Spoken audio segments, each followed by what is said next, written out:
Pintu rejeki tertutup buat orang yang perhitungan. Halo, gue Gian Tanamal, seorang business owner di dunia properti, dan ini dari perjalanan gue.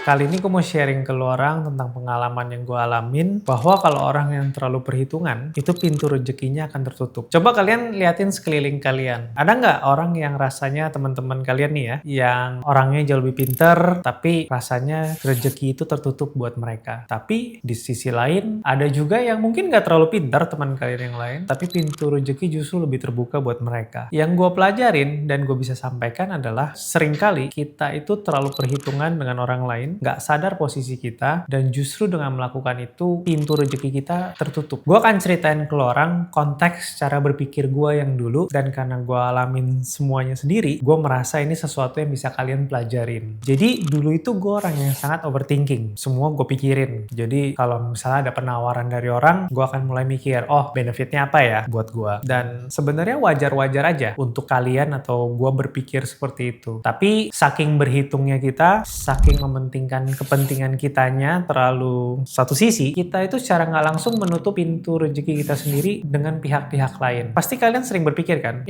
untung gue kok cuma segini ya, sedangkan orang yang menawarkan di sisi seberang untungnya lebih banyak, padahal kok dia nggak kerja ya, atau kerjanya cuma segini. Nah, pernah nggak kalian muncul pikiran-pikiran kayak itu? Gue yakin pernah, karena gue sendiri sering banget bertahun-tahun berpikir seperti itu. Dan akhirnya gue berhasil keluar dari cara berpikir seperti itu, dan cara berpikir gue diubahkan. Dan dengan cara pikir yang diubahkan, hasilnya jauh berbeda. Ketika kita hanya berpikir segala sesuatu kita yang harus lebih untung dibanding orang lain, gue yakin posisi kita atau bisnis kita akan stuck di sana-sana aja. Dulu, gue merasa bisnis gue itu ada satu waktu di beberapa tahun itu nggak terlalu kemana-mana. Berkembang, tapi hanya sedikit sekali. Bukan sesuatu yang gue bayangkan atau yang gue inginkan, rate of growth-nya. Di sana, gue berpikir, kenapa ya kok nggak kemana-mana bisnis gue? Dan akhirnya gue ketemu, karena gue terlalu fokus pada untung jangka pendek, dan gue nggak melihat jangka panjangnya dari kesempatan-kesempatan yang datang. Karena gue terlalu berpikir profit atau keuntungan di sisi gue menutup pintu-pintu offer itu, dan akhirnya gue terlalu fokus pada apa yang ada di depan mata, dan sedangkan benefit-benefit yang lain yang di kemudian hari bisa kita dapatkan, yang sering kali nggak pernah kita bayangkan, itu justru muncul belakangan. Waktu di awal-awal jalanin proyek, kebanyakan investor gue itu silent, dan gue mengerjakan semuanya kebanyakan sendiri, which is good, karena gue jadi belajar A sampai Z-nya, mulai dari ngurus izin, ngurus pemasaran, ngurus konsep, ngurus ke notaris, legalitas, maupun semuanya itu gue urusin sendiri. Nah, gue ada sempat bahas ini mengenai Chief of Everything di video gue yang lain, dan kalian bisa lihat itu. Tapi fokus pada hari ini adalah, ketika gue dulu melakukan semuanya sendiri dan investor gue kebanyakan silent, gue nggak terlalu ada partner yang aktif. Di sanalah gue mulai berpikir, oh kan gue yang aktif nih, berarti gue harus dapat benefit lain dong selain gaji. Di sana itu gue juga invest di dalam, gue juga punya kepemilikan, gue juga tahu gue nggak mau memberatkan bisnis gue di awal, yaitu gaji yang kita ambil itu minim. Yang penting ya adalah cukup buat operasional, dan di sisi lain gue mengambil namanya manajemen fee. Itu gue terapin ke investor yang silent. Maksudnya apa? Jadi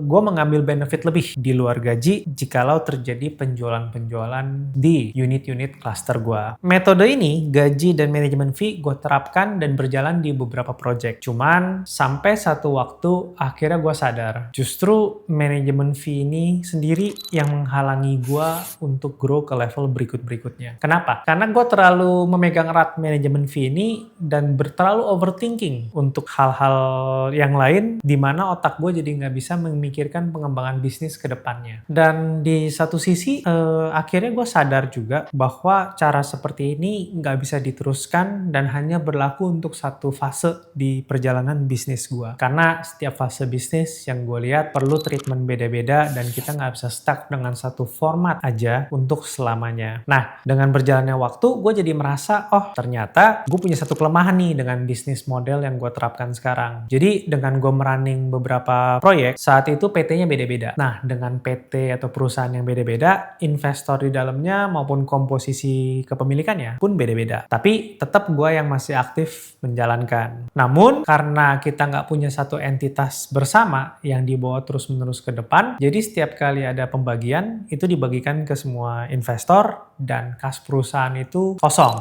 Dan setiap kali kita pindah project, bikin PT baru dan PT baru. Di sana gue ngeliat problemnya. Nah, problemnya adalah kita nggak punya satu entitas bersama yang dibawa terus ke depan untuk semakin besar, semakin besar. Karena gue terlalu berpikir atau sayang terhadap manajemen fee yang gue ambil ini. Karena gue sempat berpikir, kalau kita bikin sebuah entitas dan rame-rame, kan kebanyakan pada silent ya. Nah, gimana cara pembagian benefit dari manajemen fee ini? Dan dengan pemikiran seperti itu, akhirnya holding yang mau gue bikin tuh nggak pernah jadi. Bertahun-tahun itu stuck, nggak pernah terbuat karena gue tidak bisa melepaskan manajemen fee atau belum berpikir bagaimana cara membaginya. Sampai satu titik gue sharing dengan temen gue, which sekarang juga jadi partner, mengenai bahwa kita itu jangan terlalu hitungan atau kita itu jangan melihat segala sesuatu hanya di depan mata. Banyak sekali opportunity maupun benefit-benefit lain yang kita nggak pernah bisa bayangkan akan muncul atau datang di kemudian hari. Justru dengan kita tidak terlalu hitungan, opportunity itu akan lebih datang. Kenapa? Karena kita nggak overthinking mengenai pembagian. Kita nggak overthinking mengenai hal-hal kecil. Dimana hal-hal kecil yang kita pikirkan dan overthinking itu justru yang menutup pintu-pintu rezeki kita sendiri. Balik ke yang tadi kalian suka lihat di teman sekeliling kalian pastinya. Ada yang mungkin pintu